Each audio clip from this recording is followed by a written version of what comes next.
So now it's going to be booming. So it's my distinct pleasure today to introduce our guest lecturer in the person of Zelinka. Zelinka is currently the Assistant City Manager for the city of Riverside, California. He was formerly Director of Community Development and Planning for the city of Riverside, and some would say he was elevated to the position of Assistant City Manager. Al has also had practice in the private sector. He was president of RBF, Urban Design Studio. He has worked on over 100 projects across the U.S., and over a half dozen of those have received awards. He also is an author. He has published 2 books, one of which he generously gave to me when I was in Riverside. It's called FAICP. The other, and I have to check here, is Placemaking on a Budget. Placemaking on a Budget. Our presentation today is Made to Happen. Made to Happen. Please join me in welcoming Al, my friend, to CAP and to Ball State.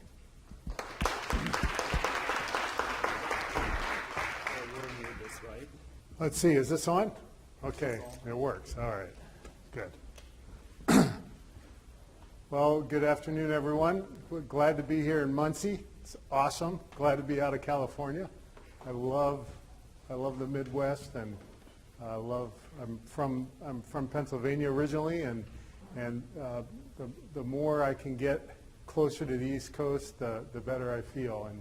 And being here close, my best friend of life, he lives in Evansville. He works for University of Southern Indiana.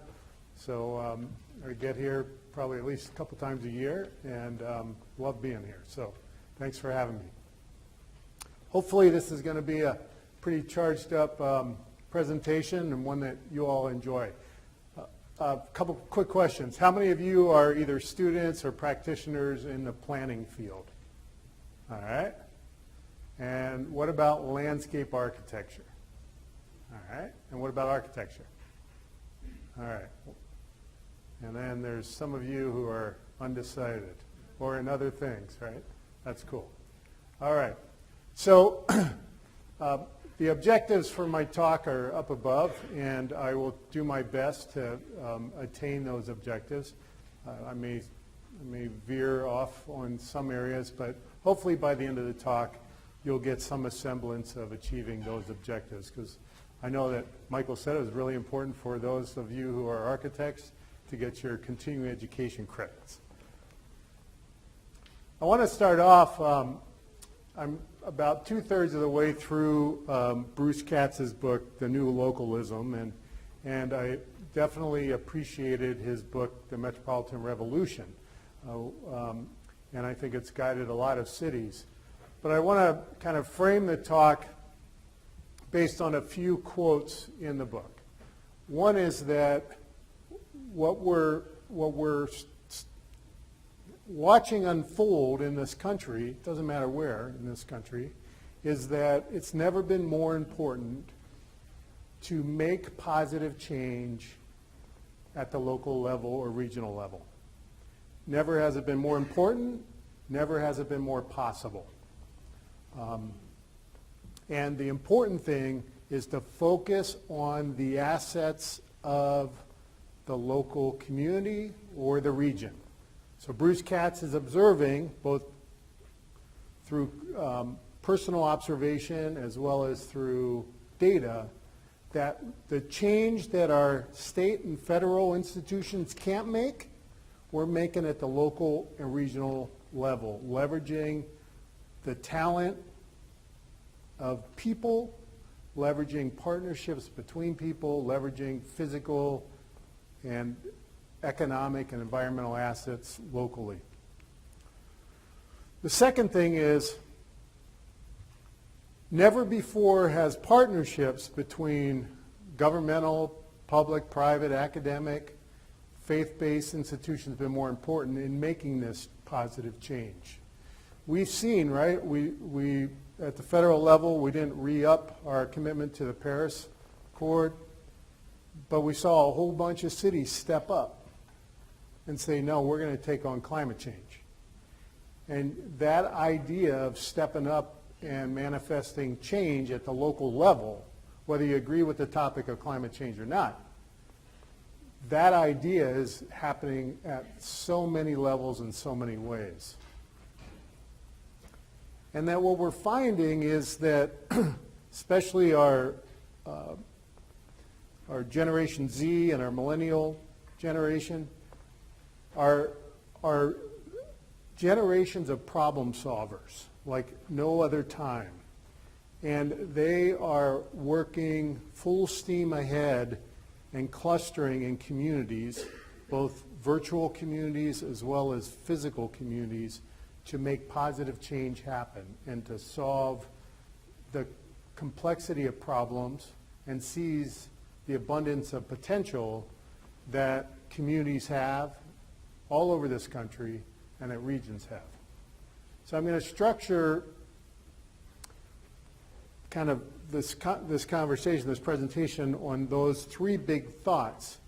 And what Katz then says is all of these three things are coming together to make significant change in the way our communities grow, the way the governments govern, and the way we finance the change that we want to have happen.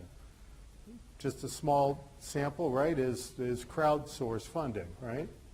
I was just in San Francisco 2 weekends ago for the New Partners for Smart Growth Conference and had this fascinating presentation by a nonprofit in San Mateo who's solving the housing problem by basically taking a Uber/Airbnb approach to allowing homeowners to quickly match their vacant bedrooms up with people who want long-term permanent housing and are compatible with the way that they live their lives.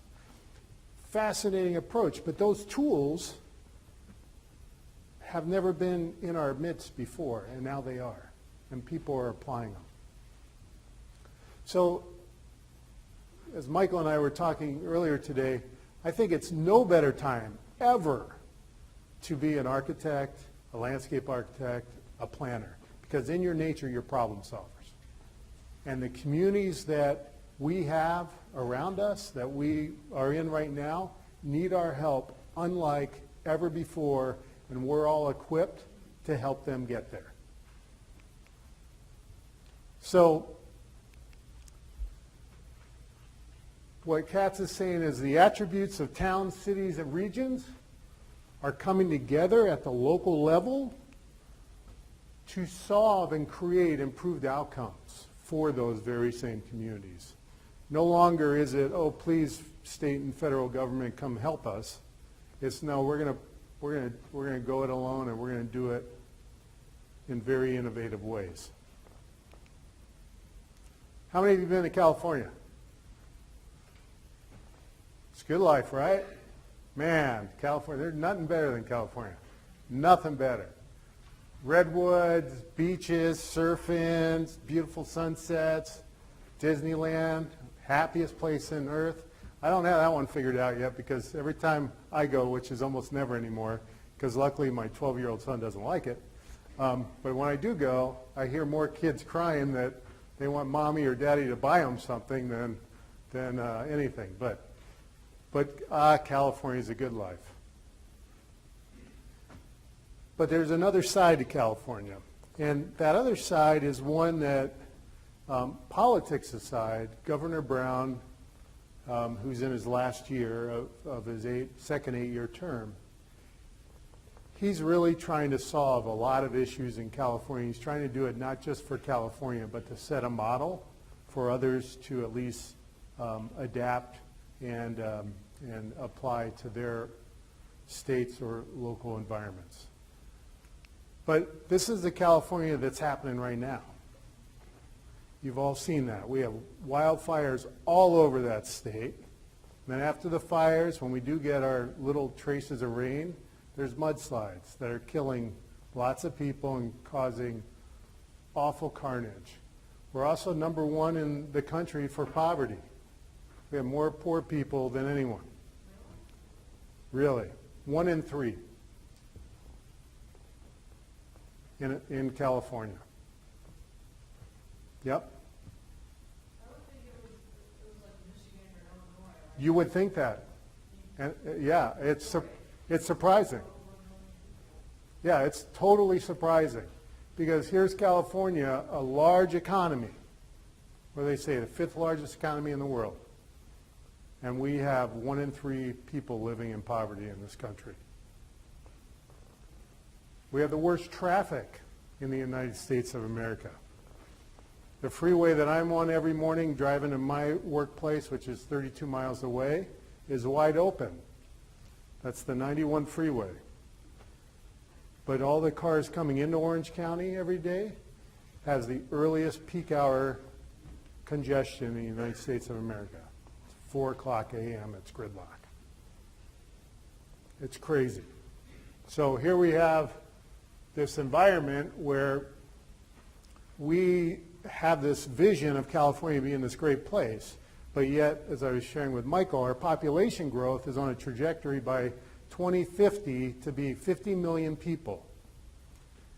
And we are underproducing housing units by over 100,000 a year. So what's happening is people who are middle class, oops, what's happening here? Shutting down. Move the mouse. Too late? So what's happening is that, something will happen. But what's happening with in California is, I don't know what's going on. I can keep talking. What's happening in California is our population growth is such, but our regulatory environment is so constraining that we are not able to keep up with demand. And middle class families are now getting priced out of what would be a typical middle class home, and they're having to occupy substandard housing. Or we have in our neighborhoods throughout California people living in RVs and in one of the images you saw up there, just in tents alongside flood control channels, where the Los Angeles Angels play along the Santa Ana River. Their stadium's there. There's over a 3-mile stretch of a shanty of homeless people. Drive right by the freeway into Orange County, arguably one of the most wealthy communities in the United States, and there's nothing but homeless populating the freeways. So the challenges are great, and what we're realizing is we can't ask the state or federal government to solve the problem for us. So you've seen things like the city of Los Angeles asked its residents to pass a sales tax increase to fund over $1 billion worth of affordable housing. You're seeing things in Riverside, where I live, or where I work, I don't live there, where we are doing everything from, we've established a nonprofit and are generating money through a whole bunch of different means, to making partnerships with unlikely entities like Fish and Wildlife Resource Agencies and with water agencies, because the encampments, thank you very much, where the homeless live in Riverside are in the middle of Santa Ana River. And so we're figuring out how to solve these problems ourselves. So in Riverside alone, we have these things going on. And these things are really concerning. Maybe the same is true here, but our school system is sending kids home to the tune of 4,000 to 6,000 kids with backpacks with a little bit of food in because they don't have food at home, or they're homeless and they have nowhere to go. And so we have this state with an abundance of wealth. What did I just hear? Apple computers, based in the Silicon Valley, is worth $750 billion. And yet we have this going on in Riverside and in California alone. We've been fortunate in Riverside to have some incredible leadership.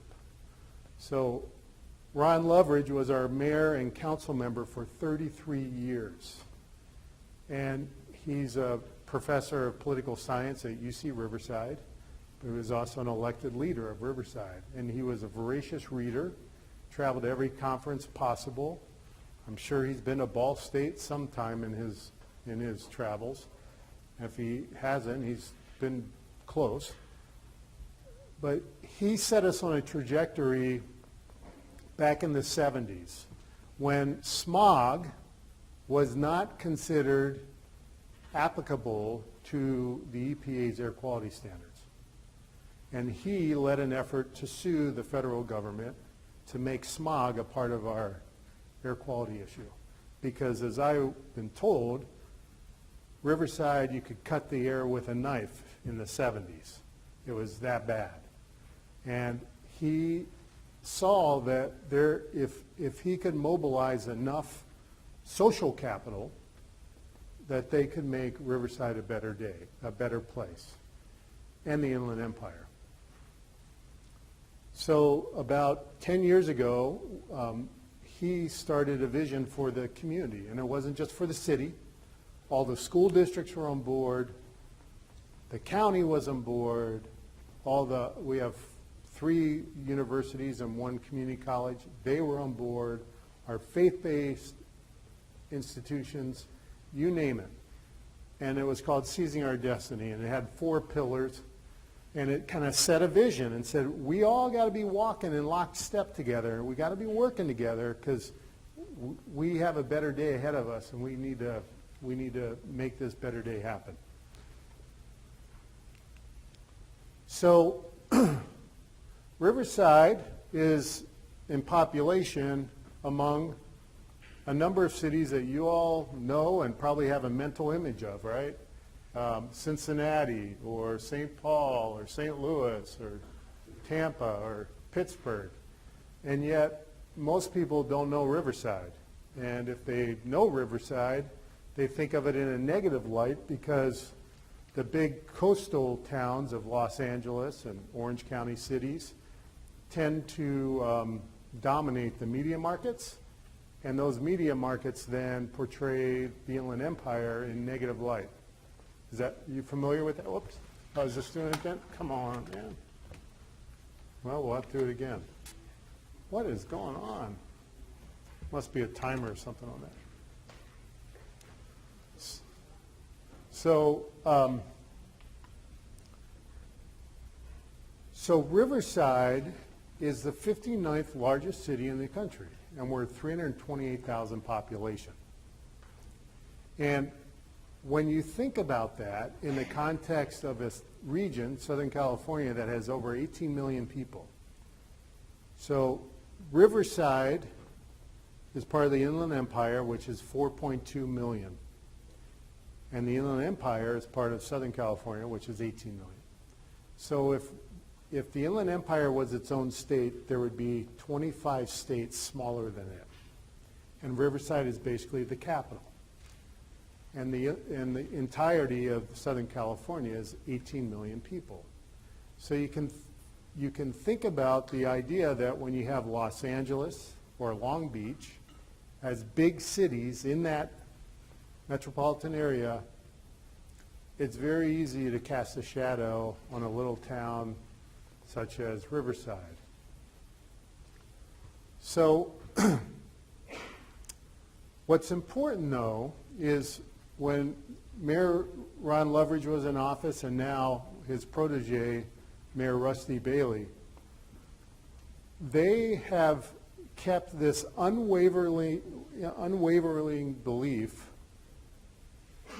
of Riverside's potential as a great American city. They have also invested heavily in partnerships. And that's when we get a slide up, I want to move on to the partnership piece. They also, though, in 2006, when Mayor Bailey was not yet in office, but Mayor Loveridge was, the city of Riverside was able to pull together funding that resulted in a $1.5 billion bond program to invest in our infrastructure. And if you remember, 2006, 2007 was the heyday, and 2008 was when the crash came. And so that $1.5 billion ended up leveraging a total of about $3 billion worth of investment in public infrastructure in Riverside. And now today we're paying off those bonds through a variety of means. But what's important is we're seeing the private reinvestment multiple fold over.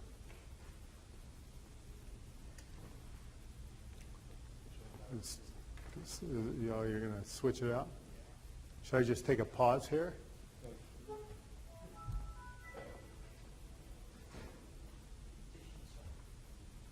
Yeah, we'll get it fixed.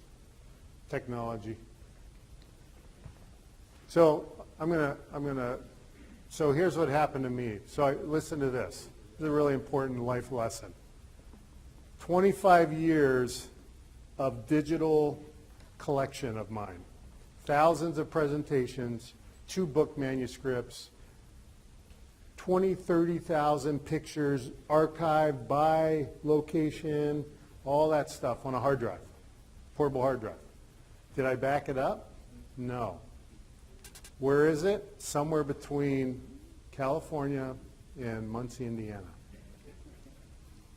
I lost it. Well, I think security lost it. So, Michael's been patient enough with me as I burned the midnight oil, and I had to rearrange plans today so I could pull together some presentation. But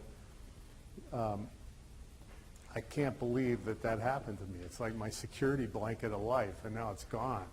It's crazy. So back it up, back it up, back it up. If it does appear again, I'm going to make duplicates and back it up. Is it up on there yet? All right.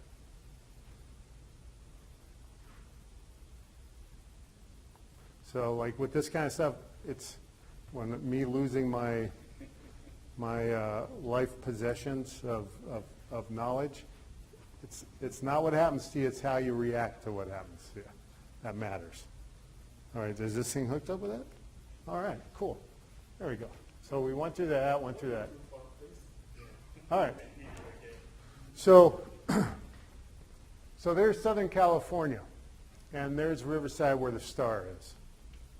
Big area, 18 million plus people, and little Riverside is 328,000. There's aerial, not that it's not that legible, but along the top is the Santa Ana River where the purple stops. That's the Santa Ana River. The yellow are universities and colleges.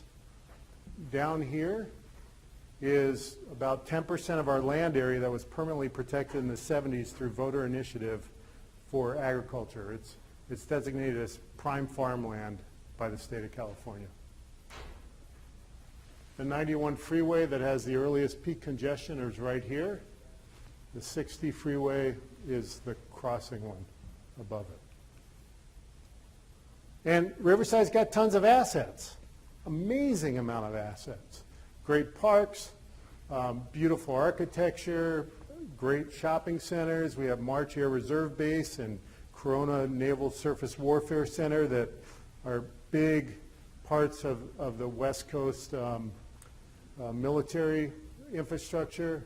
We have super universities, farms, great recreational opportunities, close to the mountains, close to the beaches. It's a great, great city. But I want to talk about the 3 points of CATS: local assets, partnerships, collaboration, and problem solving. One of the things Riverside has that no other city I've ever experienced has, and I brag about it all the time because I think it's a model that people need to pay attention to, is they do everything in their power to have community organizations form, be involved, be active, work together. The Chamber of Commerce is second to none. It's not only about business. Their goal is economic development is about community development. That's their number one priority, is when our community is healthy, people are learning, we're all working together, economic development will happen. But when that social capital isn't there, it doesn't matter. The economy is not going to be healthy.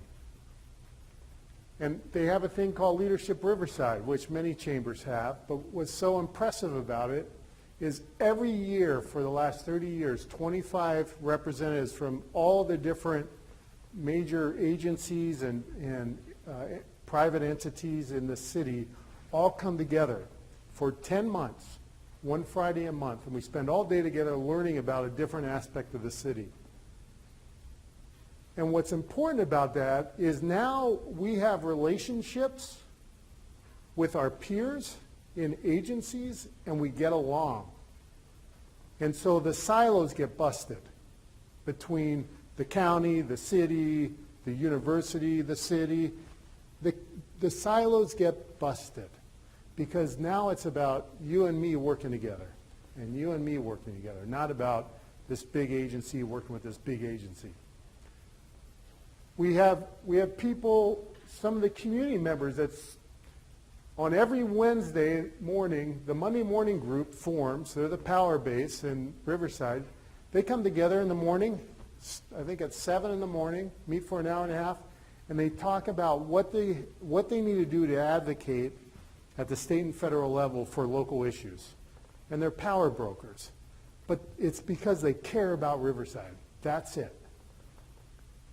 We have the Latino network that started, I think, about 20, 30 years ago because they saw that the Latino population was growing and they were not represented adequately. And they wanted to have a seat at the table, or more than one seat at the table. And they started forming and started meeting, starting vocalizing, started being at the table with all the other partners. We had the PIC group of young professionals. There was a leader in the community, Arthur Pick, who was the former president of the Chamber of Commerce that people revered because of his leadership. Well, this young group of professionals said, let's have our own professional group that we have a voice too. And we applaud it and we encourage them.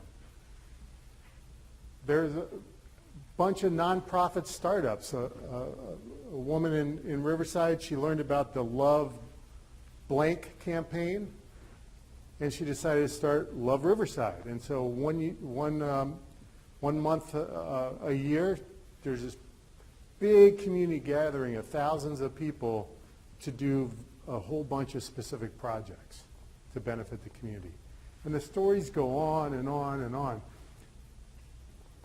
But the important lesson here is one that a friend of mine who, when Hurricane Katrina happened, she was working for me, and I sent her down to help with the recovery. And she came back with a picture of a piece of cardboard on a telephone pole that said, anything about us without us isn't for us.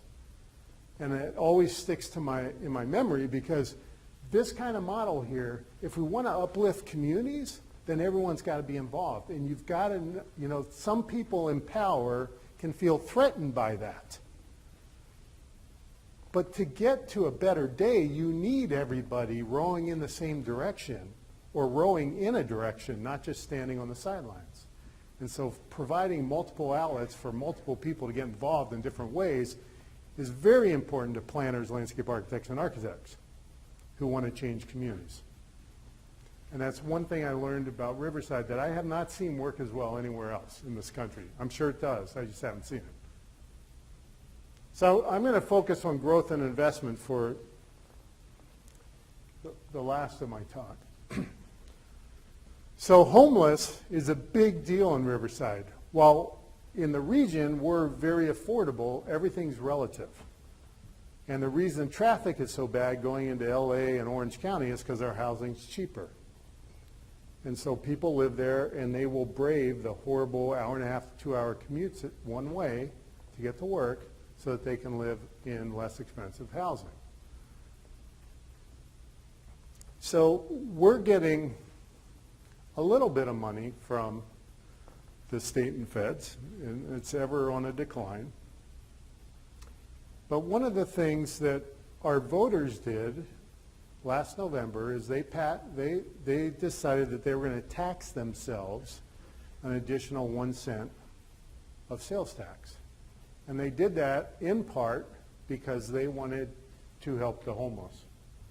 They wanted to help this issue that many people are facing without housing. So we're on a path right now where we just adopted our state-required housing element and rezoned enough property to develop 4,700 housing units. I thought this morning when I was lecturing, I thought it was 74. It was 4,700 housing units. We have partnerships going all over the place with a whole bunch of different types of partners to build highly affordable housing like the one up top, which will be combined with a civil rights museum. We're starting the Housing First program, which Riverside is divided up into 7 wards, 7 city council districts, and each one of those districts will have at least one, if not more, housing first homes where anywhere between 5 and 25 people can live in a supportive environment so that they can go from living in a homeless situation to being productive members of the community. And this is combined with a very robust workforce development program, a wraparound set of services for mental and physical health matters, and educational opportunities. We have nonprofits that have been started to raise money for homeless. A lot of great things are in the work. Is it happening fast enough? No. But are we doing it with focus and intent? Yes. And it's going to make a big difference in Riverside. The other thing, Michael came out a couple years ago because we needed his perspective to help our council understand the promise of downtown revitalization in Riverside. And in the 5 years that I've been in Riverside, there is very little happening in downtown. But we assembled a really great city team, and in partnership with all the various public, private, nonprofit groups, started telling the story of Riverside like I'm telling you now, and talking about the assets of the city and showing them the growth trajectory that Riverside's on. And so in the past 5 years, we have gotten, and especially in the last 3 years, we have gotten an amazing amount of new projects going on in downtown Riverside. We have everything from a couple of foodie venues where locally sourced food can be eaten in all kinds of settings, to a lot of urban housing, to One of the exciting things is probably many of you know Cheech and Chong. Cheech Marin has the largest private collection of Chicano art in the world. Definitely at least in the United States, but I've heard people say in the world. And so Cheech had a small exhibit at the Riverside Art Museum, and it resulted in record crowds at the museum. And so we are in the process of developing a new library, which is in the top left-hand corner. And our old library, which is number 9 up there, we have worked out a deal with Cheech. If he can raise the private money to improve that library for $1 a year, that will, for the first duration of the term of the contract, will be the Cheech Marin Center for Chicano Art, Industry, and Culture. And it's recognizing that Southern California and California in general is now the largest demographic group is Latino, Hispanic, and that having a Chicano art museum in Riverside is a hugely important for, I'll say, morale purposes of the city, as well as for the city's, advancing the city's tagline of the City of Arts and Innovation. We have lots of medical development going on. We just finished, the local hospital just finished a $400 million hospital expansion. Lots and lots of investment, hotels going in, and it's largely because of the growth that California is experiencing in general, the fact that some of the more coastal areas are either built out or too expensive or too clumsy to build in, and the promise of a great city like Riverside that has been underappreciated for a long time. The other thing is when the voters downzoned and protected our greenbelt, they did that in the late 70s and early 80s, and they just left it to its own devices. And Riverside was the birthplace of the Washington navel orange industry. It's where the first 2 trees were brought up from South America and planted. That's where America's navel citrus industry began. And so at one time, Riverside was the wealthiest per capita city in the United States, and has since, so much of that citrus industry has gone down to Florida or South America or elsewhere. And so citrus is not a hot commodity in Riverside anymore.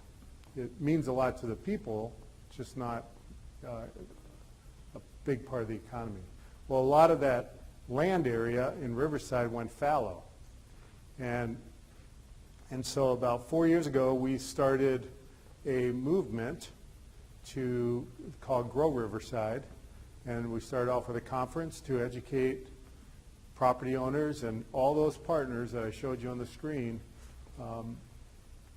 what the urban food industry potential is.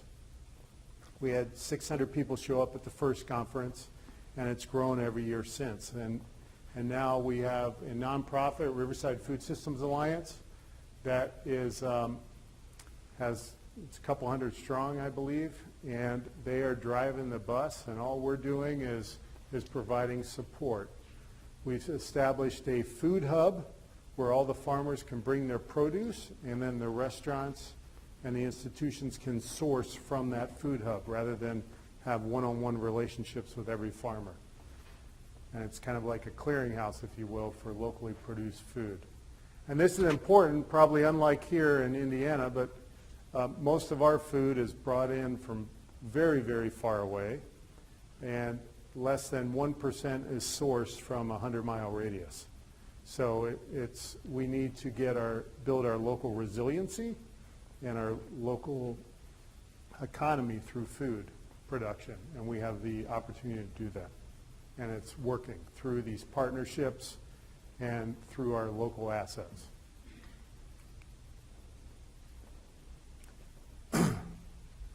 One of the latest things that we're doing is we just through policy, we just established an innovation district.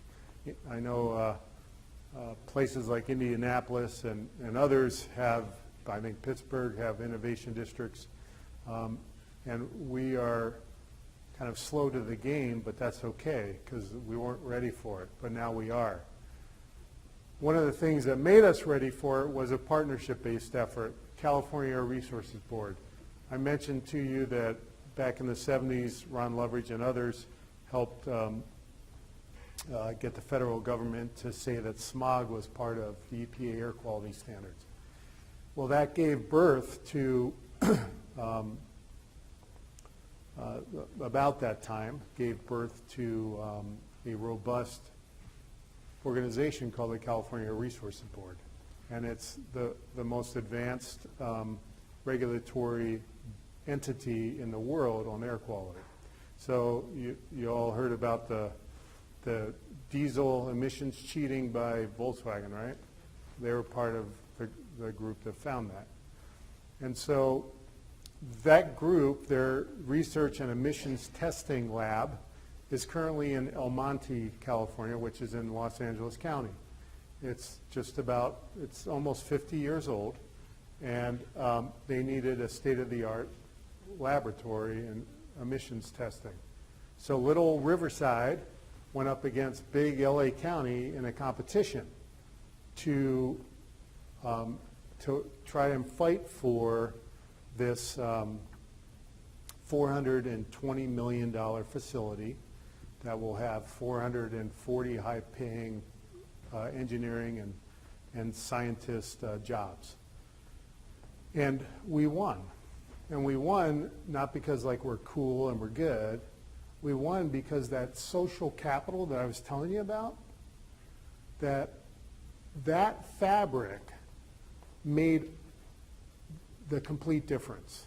Having all those community organizations rowing in the same direction, influencing, because it got down to brass knuckle politics at times, but influencing the California Air Resources Board to take a serious look at Riverside and get to know us, ultimately led to them saying, yeah, we need to locate there because UC Riverside is one of the leading air quality research academic institutions in the world, and we need to be close to them. But it was a big fight, and it was a lot of effort, but we got it, and it's under construction as we stand here. But that gave Riverside the confidence then to say, if we can do that, we can establish an innovation district, and we can do something better. And we don't have to copycat Silicon Valley, but let's leverage the California Research Board, and let's have a clean tech, green tech innovation district where we're all about making this world a better place and a cleaner environment. And let's attract businesses to Riverside that do that. And let's foster entrepreneurship that does that. And so we just started. We adopted this in December, and now we're working on the implementation strategies. All the partners, we're all working together to figure out the implementation strategies to manifest the innovation district in Riverside. And anchoring the university district is University of California, Riverside, downtown Riverside, and all the cool neighborhoods and districts in between. So I want to close by saying that, you know, as a kid, I remember my first car. I had my mom give me a bumper sticker, that one that says think globally, act local, or whatever it was. And think global, act locally, that's what it was. And I remember having that impress upon me when I was 16, like, really, how's that work? But as I've navigated this career, especially as I've spent time in Riverside, I believe that planners, architects, landscape architects, civil engineers, those of us who are really involved in the built environment and natural environments, and understand the importance of people in manifesting those outcomes. I believe that if we keep an eye to the bigger picture, we can create positive change in our local settings. And I believe that not any one of us is the hinge on the door, but we're one of many hinges on a door to a better day. I also believe if you truly love what you do, doesn't matter what you do, I don't care what it is, but if you truly love it, and you throw that heart of yours and that love of yours of what you do, in my case planning, into a community or over the high bar that a community is trying to achieve, you will help that community get there. You'll bring people along with you, and you will help communities, the community that you're passionate about, get there. Because communities are starving for leadership, whatever age, doesn't matter, whatever skill set, doesn't matter.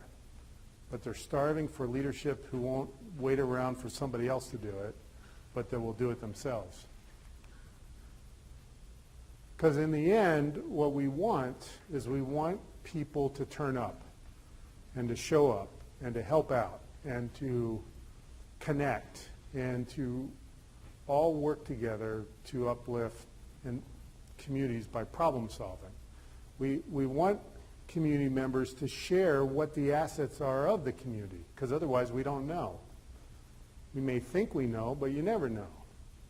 I can remember once I was working in a downtown in Louisiana, and you know the old facades, the metal facades of buildings?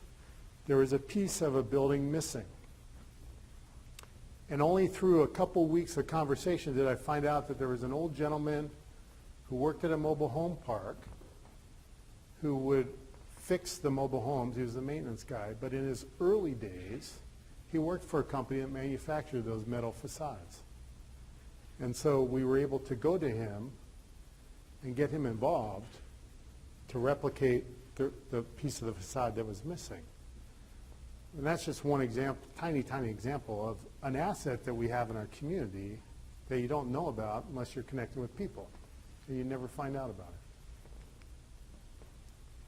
So a couple weeks ago, the Milken Institute said that Riverside jumped 24 spots from number 44 to number 20 in this country as best performing metro areas. Los Angeles slipped behind us, Orange County slipped behind us, and we jumped ahead.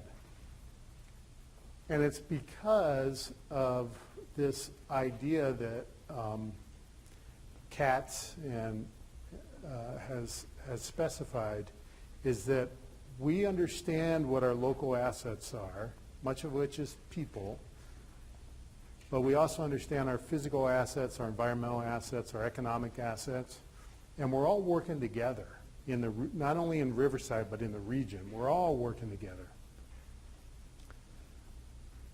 One of the interesting side notes is Los Angeles, LAX, Los Angeles International Airport, they controlled Ontario Airport. And they intentionally, even though they would argue otherwise, that entity intentionally directed traffic to Los Angeles, not having planes go in and out of Ontario. And that really killed the economy. And as a region, because we're all connected, we work together to arm wrestle politically the airport back from Los Angeles. And now it's on an upward trajectory again. But again, it's only because of that social capital that we have. But the Milken Institute's ratings is an external rating. We have nothing to do about it.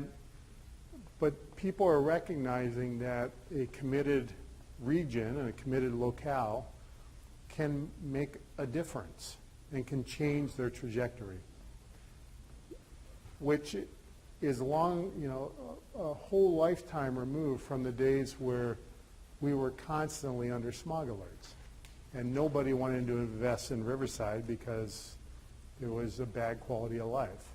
And now we're in the complete opposite direction.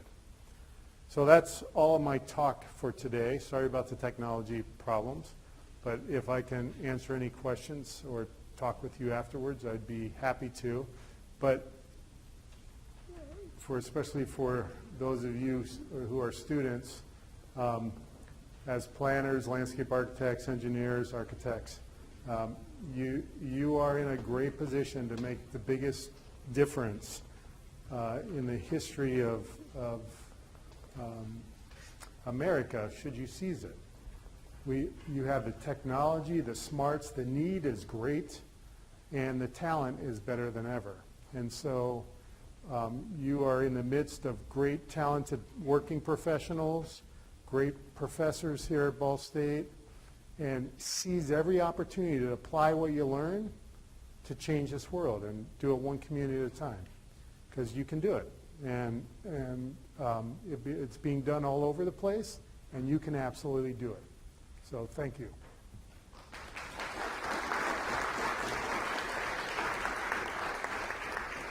Any questions or anything? Riverside is, when did you say the citrus thing started? It was in the early 1900s when Eliza Tibbets brought two or three Washington navel citrus plants up from South America. Might have been the late 1800s, somewhere. Can you talk about how you reform city government to make it more efficient? I thought that was an interesting vision. So I think everyone in this room would agree that we probably got into architecture planning, landscape architecture, or related field because we wanted to see outcomes, right? We didn't get in these professions to write volumes of rules. That's not our goal. Our goal is to see outcomes.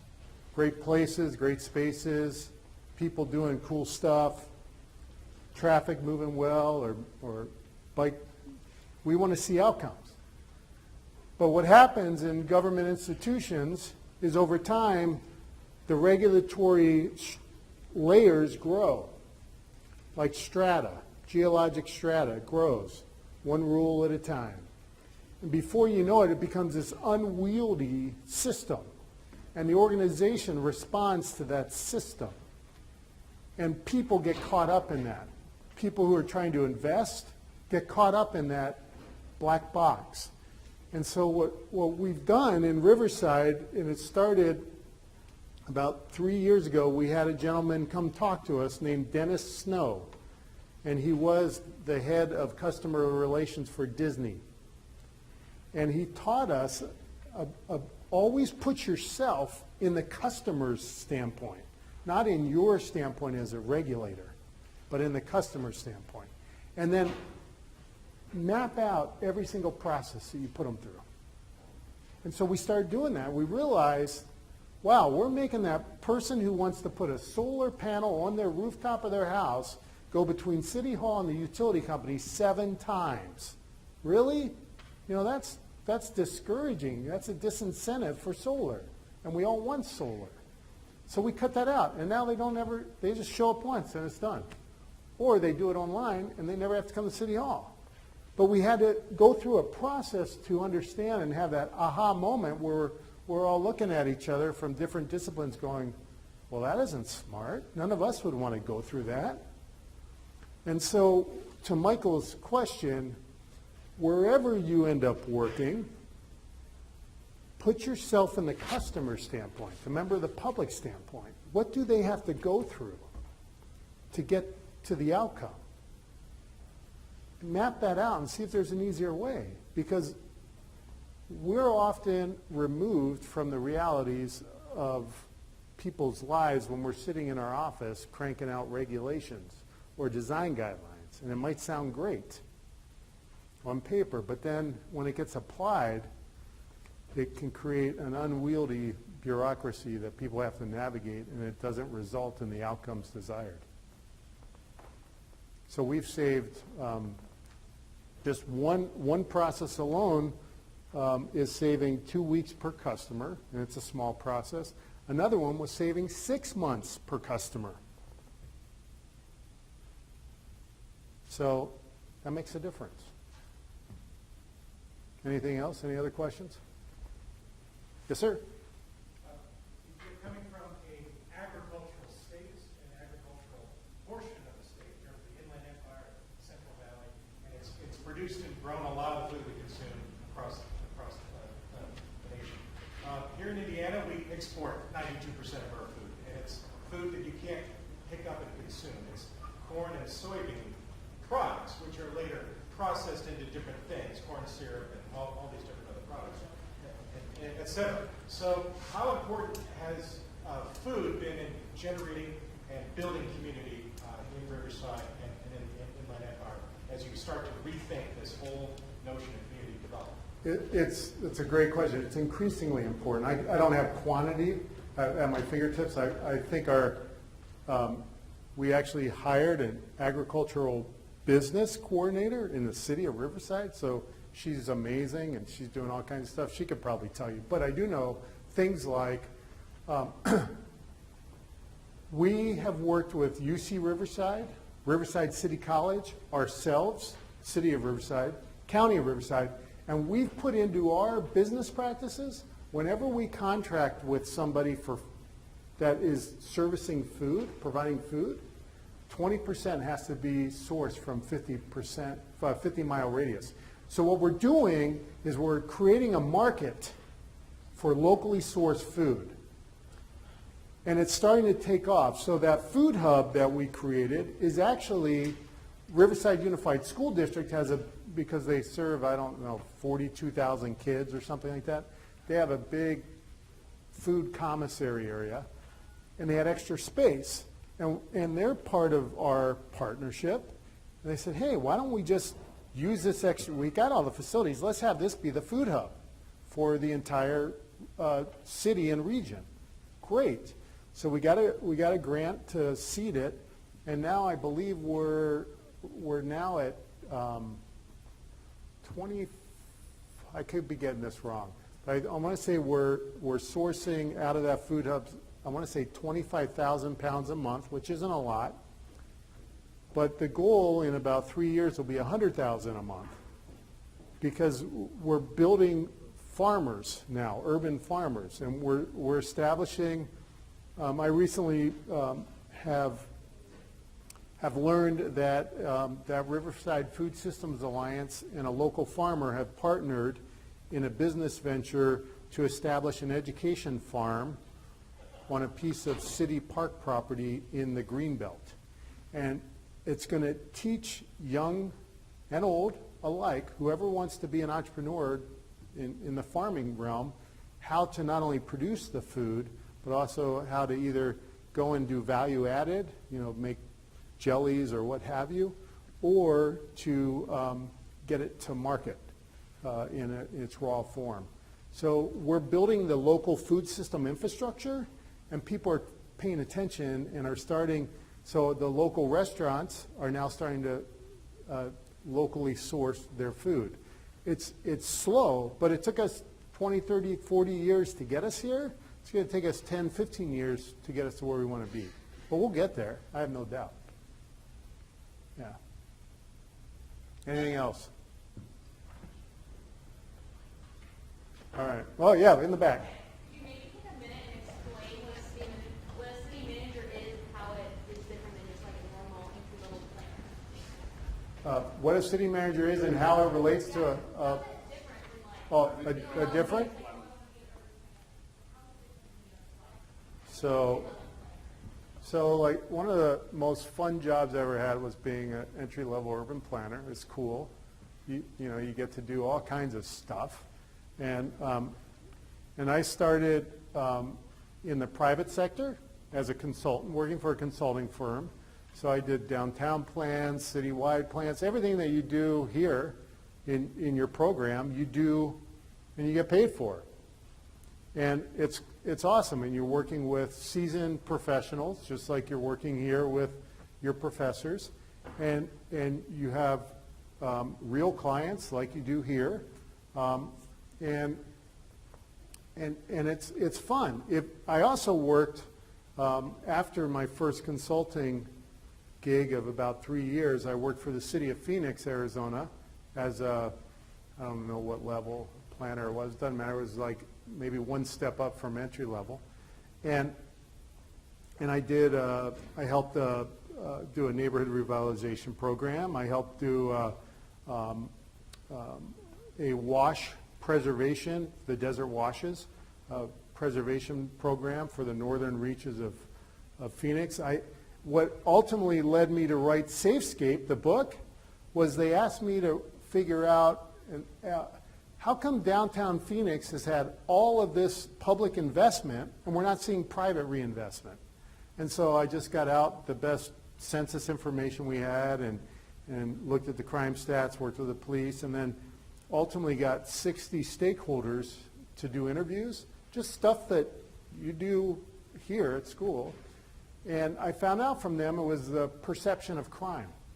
Because the crime in downtown Phoenix was no different than the suburbs. It was just quality of life crimes, loitering, graffiti, all that kind of stuff. And that led me to write the book. So urban planner, great job, fun, soak it all in. You're going to do stuff you don't like, got to bind this report or make copies of this. But just go through it. Just grind through it. You'll be fine. And then city manager is you're much closer to the politics because it gets kind of crazy sometimes. But what's cool is you get to work and guide multiple disciplines. So those multiple disciplines work together to solve complex problems. So I oversee parks, I oversee public works, I oversee our Office of Communications and Marketing and Community and Economic Development. And together we go in a room and I'll throw a issue across the table and the magic starts to work because I'm just saying, I'm not telling you what to do. I want you to use your brains and figure this out. Let's talk about how to come up with a new way to approach an old problem. And we do. And so being a city manager, well, I'm an assistant city manager. Thank goodness. I'm perfectly happy being an assistant city manager. And it's, I've had many people say assistant city manager is the best job they've ever had. And I believe it because it's cool. You got one person between you and the day-to-day politics, and you get to work a lot with the departments and the community. So it's a great career field. Whatever you do, it's just great. Have fun with it. Anything else? I'll give all our thanks. Thank you.